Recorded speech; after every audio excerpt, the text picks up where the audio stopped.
You may have heard of the Sig P220 compact. No? Well, the Sig P245 is essentially a compact P220, but it's not a P220 compact. The P245 has a proprietary locking geometry with a traditionally made folded sheet metal slide that is typical of German-made SIGs. Blah, blah, blah, blah.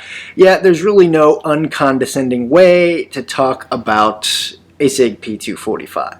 Like, you don't even have to try to sound like a douche. The minute you get into that convoluted elevator speech, you just tend to sound like some sort of know-it-all, bloviating horse's ass. And as much as I love pontificating about a rare, pricey European 45 that basically no one's heard of, that's not why I own a Sig P245.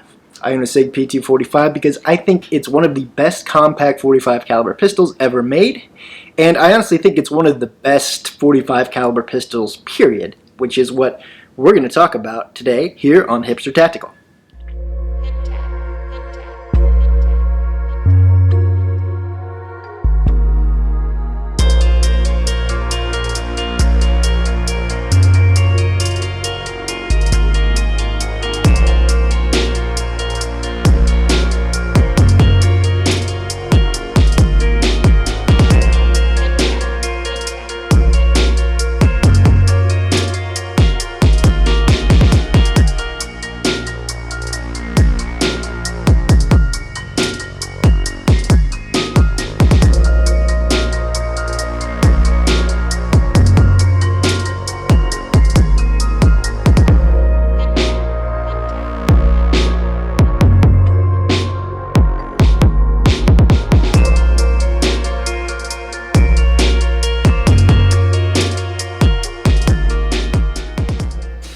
Alright, Sig P245. This is another one that is a long time coming because I have a pretty long history with this gun.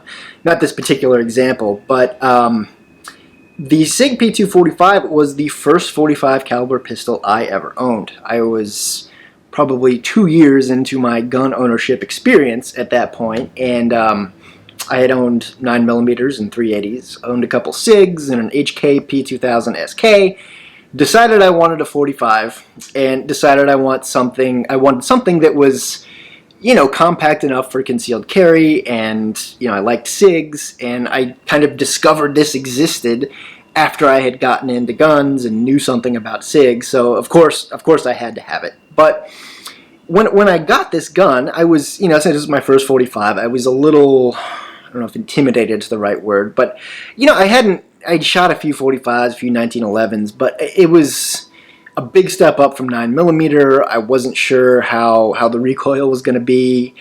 So I get this thing to the range, and I literally texted my friend after I put the first few mags through it, "This is serious." Those were my words, and I sent him a picture of this really tight, perfectly centered group that I had shot with the P245. And that was the first time I'd ever shot a gun that accurately.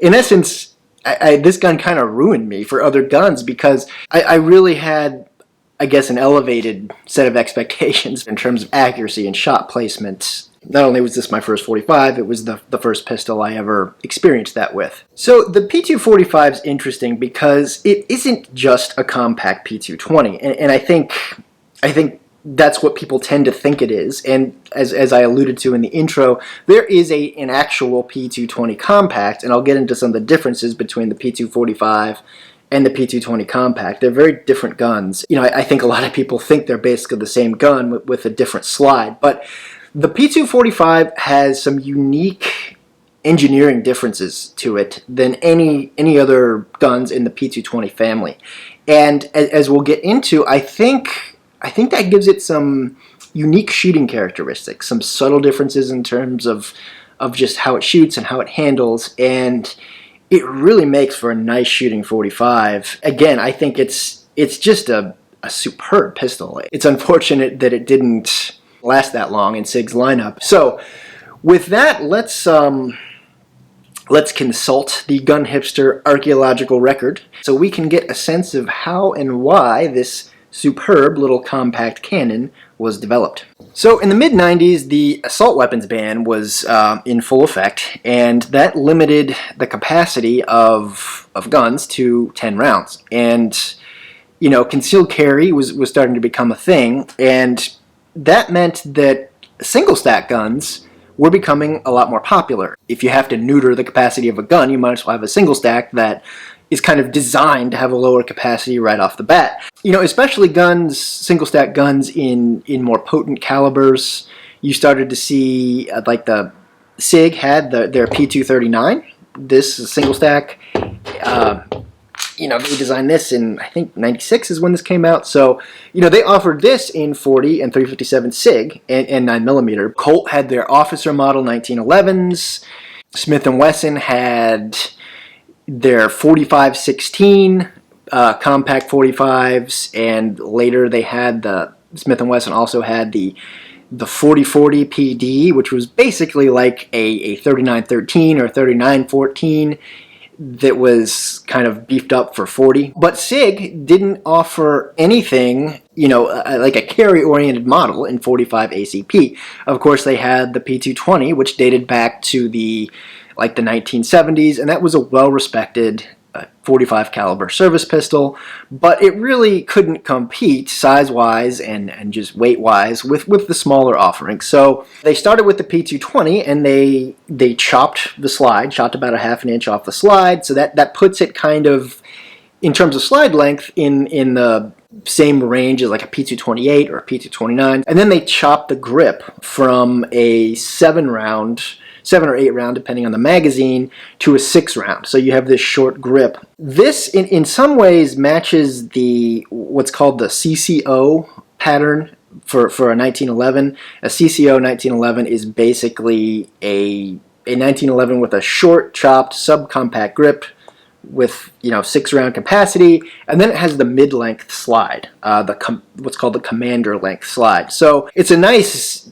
analog to a CCO 1911 in a DASA gun. But with this gun, which came to be called the P245, Sig did a lot more than just chop the slide and chop the grip.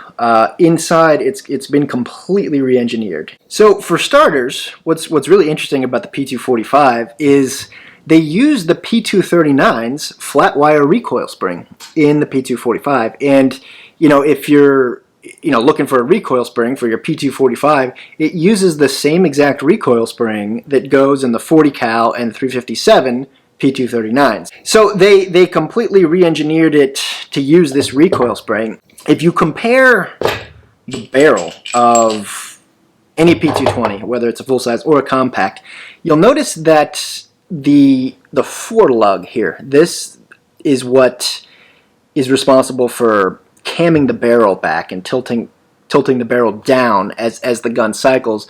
You'll notice this is moved farther back on the P245.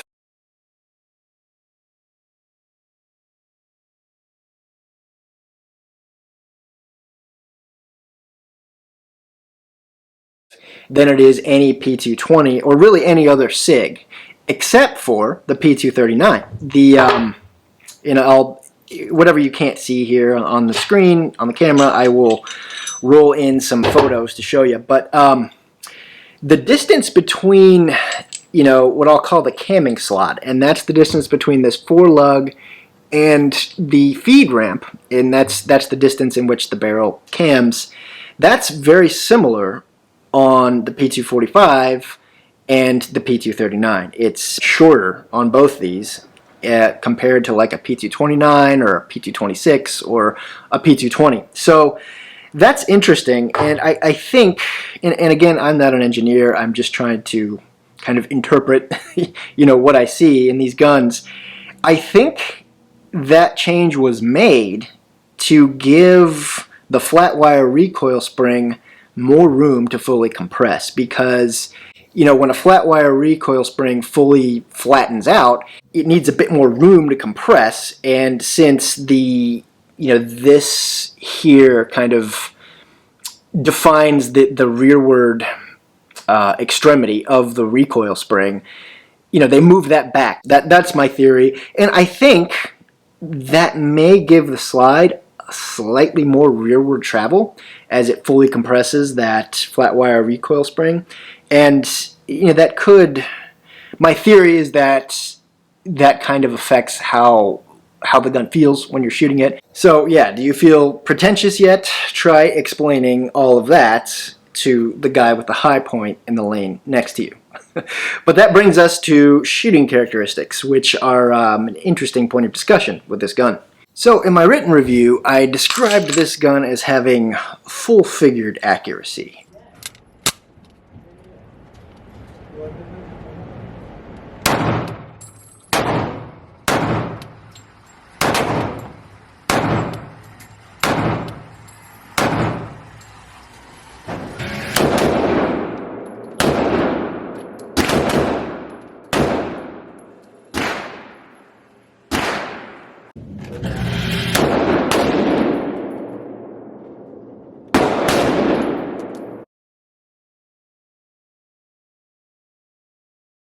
The recoil impulse on this is just kind of big and bouncy, and it just feels like something you can really grab onto and feel. And you just feel very in tune with every shot as you're taking it. Maybe a little bit more with the P245 versus a P220. I wonder if that's because of its unique mechanics. So, as we said, potentially moving that forward lug back to give the recoil spring a bit more travel, I'm thinking that may, one, kind of let the slide go back just slightly farther, and also maybe just create a bit more what I'll call dwell time as the slide is cycling. So it might give you just a bit more, kind of relax the recoil impulse a little bit, make it feel a little bit more tactile, a little bit more tangible. And, as we've discussed in some of my other reviews, we talk about, like, the non-tilting barrel actions, like the rotating barrel on the PX4, the falling block action in the Beretta 92, the Walther P5. Those seem to just kind of make the recoil impulse a little longer, a little slower, to give you something that you can just feel a little bit better in the moment, that kind of keeps you connected to the shot. It makes it feel a little bit more communicative, and it's hard to compete with the PX4 in terms of just the shooting feel. I mean, that is just on another level, and really so is the Beretta 92 in anything with the falling block. But this comes pretty close, I think. I had a P220 for a couple years. It shot good. I shot some good groups with it, but I always felt like this gun just had a little bit better feel when I'm shooting it. If the recoil impulse is more with the P245, it's not much. It seems pretty similar to a regular P220. So I think that really makes it a compelling package in terms of, it's just inherent excellent shootability, excellent feel, and obviously its concealability. You have this nice short grip that facilitates really good concealment when you're carrying it. I personally love the short grip. You get a pinky rest on the mags, and I get a full 3-finger grip, and it's very comfortable. And when I put my support hand on, it just kind of slightly curves under it, and it kind of indexes against this toe here on the mag, the pinky extension, and it really allows you to get leverage, to counteract the recoil impulse. And that's one thing I kind of like about compact grips. Sometimes I feel like I get better control with it can't be too short. As long as I get 3 fingers on the grip, it really gives me some good leverage. Then instead of if the grip's like extending below my hands, I can't really use that that part of the lever to pull the muzzle down. So I think I like that about compact grips, especially with this one. It really is a nice grip, and I shoot it very well. These are the Hogue wood grips. You can, I think, go on Hogue's website. I think they still offer these, and they feel great. And one thing I'll say about the Hogue grips is the quality and the fit on everything I've ever had from Hogue has been top-notch. I mean, these grips fit perfectly. There's no gap. It lines up with the back here perfectly. It's like the fit is just great. The quality of the wood is great. So I definitely recommend these. And like, I wish sometimes Hogue would have a little bit more of a curvature on some of their grips. They're, you know, flat-sided, but from a quality standpoint, you can't go wrong with Hogue, and these feel really good. So, you know, you've seen some of the groups I've shot with this thing, and that's consistent with this gun. It always impresses me when I take it to the range. And you know, since I owned my first P245 years ago, I found other guns that I think shoot as well. You know, Beretta PX4, Beretta 92, Sig P239, my Walthers, my P88, P5. I shoot those guns all at a very high level that I think is probably pretty similar to this, but I'm not sure I'd shoot anything better than a Sig P245. And if you check out my video on the Walther PPQ 45, you know, I rave about just how intuitively accurate that gun was, and it grouped effortlessly. And you know, this gun does too. I think the trigger on the Walther PPQ was a little lighter. Maybe that made it a slightly more seamless in terms of just putting shots through the same hole. But I mean, the trigger on this is very good too. You know, it feels like a typical Sig P2XX trigger. It's very nice, and while not quite as light as the Walther, you know, it gives you a good firm wall to index against and just control your brake and you know, line up your sight picture and shoot a really nice, precise shot. So as far as the double action, it's actually excellent on this gun. And this gun was released in 1998, so it has the newer mainspring setup that appeared on the SIGs in, you know, starting in the late 90s, basically. So it's a lot smoother than like the earlier hammer struts that were used on like the old school P226s, P225s, and P220s. They use a plastic like seat for the bottom of the mainspring, and it's way smoother. My favorite double action triggers on DASA guns are still the Smith & Wesson 3rd gens, but this is pretty damn close. It's a nice trigger. Even, you know, with a 45, it has a deeper grip front to back, so that I don't have the best trigger reach in double action, but it's smooth enough and it's not too heavy. I can still shoot it very well in double action. Now, as I said, the recoil impulse on this is big, bodacious, fluffy, and tactile and tangible. It really gives you a good feel, but I don't want to suggest that this gun is necessarily light in terms of recoil. I mean, it's still a fairly compact aluminum frame 45 caliber pistol. Physics are physics. It has some recoil, but the recoil you get is, you know, offers a good feel that allows you to shoot it well, and I think a better feel than what you get on the P220. Now, if you want a really light shooting 45, you know, check out my review on the Smith & Wesson 4506-1. That is just another one of my favorite 45s. I don't know, I think this will always be my favorite 45, but I love the 4506-1. It is a great shooter, and it just has a really soft recoil impulse because it's all steel and it's a lot bigger than this gun. This gun ran from you know, officially or unofficially, from about 98 to 2008, and then at some point after that, Sig introduced the P220 Compact, the official P220 Compact, as I mentioned before. Everybody seems to think that the P220 Compact is basically the same gun as the P245, just with the milled slide that Sig went to on all their models, you know, after a certain point early in the 2000s. But internally, again, the P245 is a completely different gun from the P220 Compact. The barrels between a P245 and a P220 Compact will not interchange. The locking block, that's the metal insert that, you know, helps cam the barrel, or does cam the barrel. That's a completely different part. That doesn't fit. The recoil spring doesn't fit. You know, I think the main difference is it has a longer channel for that flat wire recoil spring, as we said, to compress and flatten out, because that's what a flat wire recoil spring does. It flattens out. And then the P220 Compact, it uses the same, you know, locking insert that a normal P220, a full-size P220 would use. It uses the same spring, you know, the multi-filament, old school recoil spring that any P220 would use.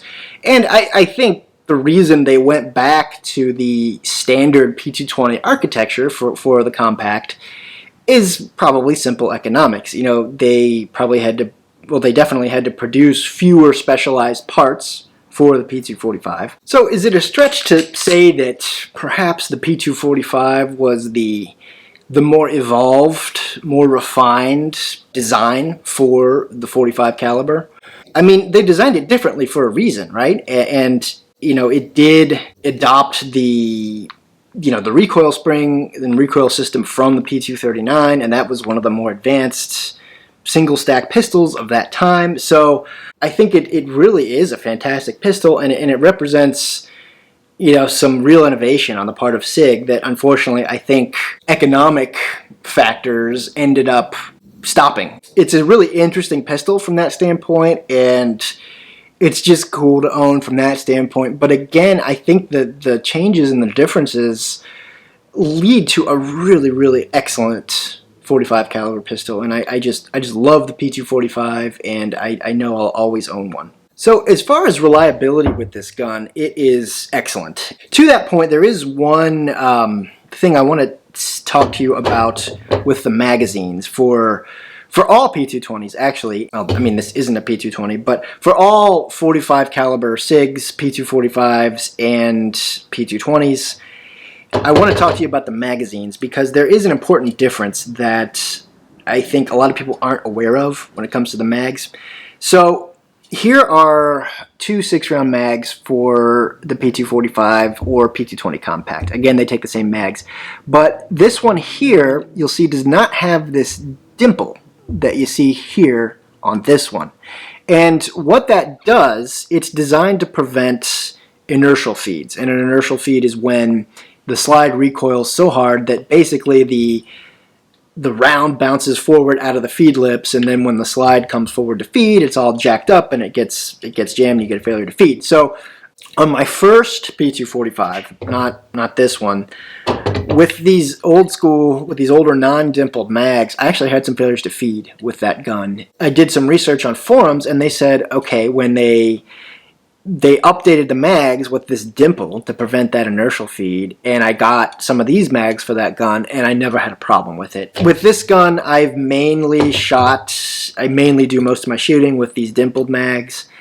Though I have used some of these old school non-dimpled mags with that gun. I never had a problem. This has never jammed even with these old school mags. But, for carry, and if you're going to depend on this gun for self-defense, I definitely recommend you get some of the updated dimpled mags. And again, they also added dimples to these mags on the full-size P220s. And I had some jams this summer with my full-size P220 using the non-dimpled mags. So definitely, I'll keep it simple, insist on the dimple when it comes to P220 mags. And as far as concealed carry, this gun obviously is a compact. It was designed from the ground up to be a compact .45, so concealed carry is kind of inherent in its DNA. And while everything I've talked about kind of applies to this gun's excellent shootability regardless of its size, it is a fantastic carry gun. The grip, like I said, it kind of has that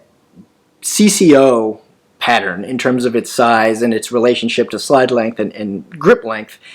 But the grip is very short, and it's even a little shorter than like what you get with a P239.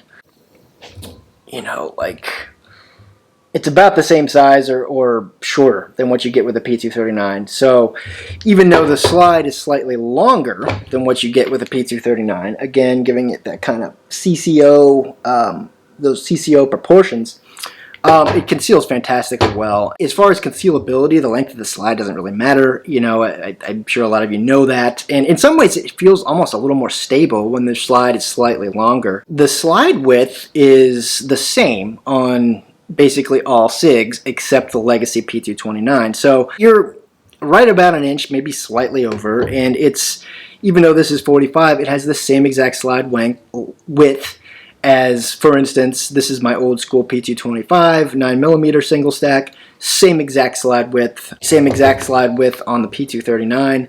So you're getting a reasonably slender gun with a reasonably slender grip, and it's pretty comfortable to carry. And of course you are giving up 1 or 2 rounds, you know, with the compact 6-round magazine. That doesn't bother me. You know, it's you still get 7 rounds of 45, and if 7 holes this big aren't going to save you, I don't really know what will. That said, it is probably on the lower end of what I want for, as far as capacity for a concealed carry gun, but you know, carrying 7 rounds with this and then an extra mag for peace of mind, it's fine. You know, I'm very happy with that. Your mileage may vary, but just one thing to note. So in conclusion, I think initially my interest in the P245 was just the fact that it was different, it was unique. It's one of the most obscure P200 series SIGs. It's probably the most obscure. A lot of people don't even know this gun exists. And I didn't. You know, even I had been into SIGs for a while. I had no idea this gun existed. I saw a picture of one and I was like, what is that? So that's what led me to be interested in it. But at the end of the day, I discovered something that became one of my all-time favorite guns. So, and I think it's just, I stand by the fact that this is a fantastic gun and one of the most accurate shootable 45s, one of the most accurate shootable guns I've experienced. So I guess that's the moral of the story, is that, you know, when you explore different guns, you find things that interest you. Sometimes you discover things that are just fantastic. I think there's this sense of, you know, stick to one gun, stick to one platform, and don't deviate from that. And I guess there's some truth to that, and that you want to remain consistent with your training and everything like that, and just get good with one platform. But at the same time, exploring different things kind of broadens your horizons and shows you things that maybe you didn't know you'd love, or you didn't know, you know, would really suit you in terms of how you shoot and your shooting technique and just everything like that. So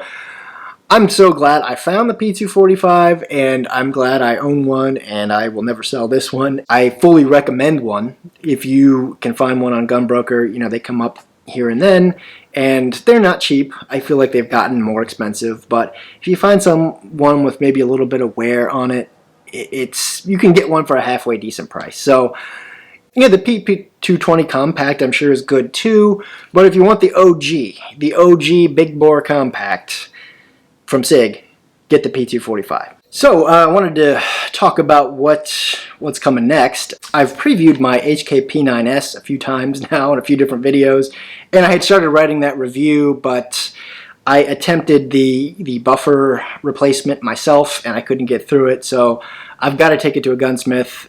That may involve sending it out, which is a couple $100, and I've been putting it off. So before I finish that one, I'll have to get this repair completed. So I don't know if I'll be doing this one next, but I definitely will do it. Instead, I may do my my Daewoo DP51 compact, which is a gun I love, and it shoots really well. It's kind of has a similar layout to like a Smith & Wesson 3rd Gen. In some ways, it's kind of like a Smith & Wesson 4th Gen. And this is the same gun as the Lionheart guns, which are still being sold, and one of several various iterations that Lionheart is continually updating and changing the names of stuff. For a while it was a Regulus, now it's called something else. But same gun as the original Daewoo guns that the South Korean military uses, and this is a Daewoo branded one from the 90s. In any case, as always, thank you so much for watching. If you check my website, hipstertactical.com, you can get the written review of the P245, and it just has some more detail and some more depth in discussion and funny shit in it about this gun. And if you like hip-hop beats like the one I featured in the intro, check out my SoundCloud. The link is also in the description. Thanks again. This is Hipster Tactical, and I'm Matt.